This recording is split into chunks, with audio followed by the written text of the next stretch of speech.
రాజులు రాజ్యమేలిన కాలంలో గెలిచిన వాడిదే చరిత్ర.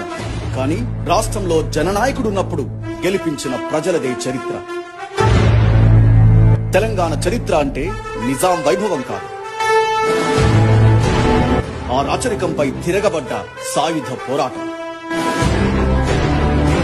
తెలంగాణ చరిత్ర అంటే కాకతీయ తోరణ సౌందర్యం కాదు, సమ్మక్క సారలమ్మల వీరోచిత పోరాటం.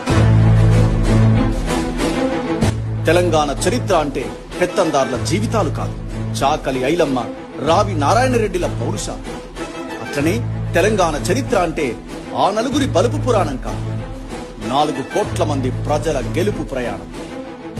తెలంగాణ చరిత్ర అంటే ఒక్కడి జీవితం కాదు, వందలాది మంది యువత ప్రాణత్యాగం, వేలాది మంది యువత భవిష్యత్తు పణం.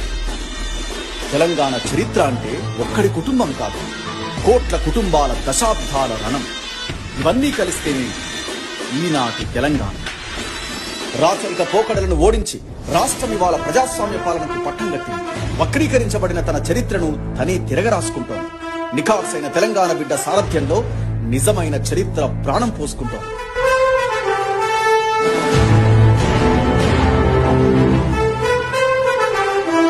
తెలంగాణ సాంస్కృతిక పునరుజ్జీవనం, తెలంగాణ స్వాభావిక పునరుజ్జీవనం, తెలంగాణ సామాజిక పునరుజ్జీవనం, తెలంగాణ